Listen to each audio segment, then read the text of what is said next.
ഇപ്പോൾ ഞാനുള്ള കൊടുവള്ളിയിലടക്കം ഇന്നിപ്പോൾ ഹർത്താലിന് ആഹ്വാനം ചെയ്തിരിക്കുകയാണ്. ഈ ചില വാർഡുകൾ കേന്ദ്രീകരിച്ചുകൊണ്ടാണ് ഇപ്പോൾ ഹർത്താലിന് ആഹ്വാനം നൽകിയിട്ടുള്ളത്. 321 പേർക്കെതിരെ താമരശ്ശേരി പോലീസ് കേസെടുത്തിട്ടുണ്ട്.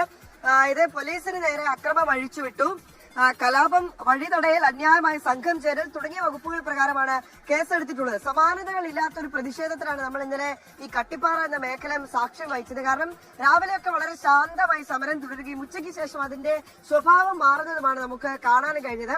ഈ നാട്ടുകാരെ സംബന്ധിച്ചിടത്തോളം കഴിഞ്ഞ 6 വർഷത്തിലധികമായി അവർ പേറുന്ന ഒരു ദുരിതമാണ് ഈ ഫാക്ടറി എന്ന് അവർ പറയുന്നു. അതുകൊണ്ട് തന്നെ തങ്ങൾക്ക് ഇവിടെ ജീവിക്കണമെങ്കിൽ ഈ ഫാക്ടറിയുടെ പ്രവർത്തനം അവസാനിപ്പിക്കണം എന്നുള്ള നിലപാടാണ് അവർ സ്വീകരിച്ചത്. ഇതിന്റെ ഭാഗമായി ഇന്നലെ ഉച്ചയ്ക്ക് ശേഷം ഈ സമരത്തിന്റെ രൂപം മാറുകയും പോലീസ് ഇവരെ ഇവിടുന്ന് നീക്കാൻ ശ്രമിച്ചപ്പോൾ പോലീസിനെതിരെ കല്ലെറിയുകയും പോലീസ് നിരന്തരം ഗ്രനേഡ് പ്രയോഗിക്കുകയും ചെയ്യുന്ന സാഹചര്യമൊക്കെ ഉണ്ടായത്. ഇതിൽ നിരവധി പേർക്ക് പരിക്കേറ്റിട്ടുണ്ട്. നിരവധി പേർ ഇപ്പോൾ താമരശ്ശേരി താലൂക്ക് ആശുപത്രിയിലടക്കം ചികിത്സ തേടി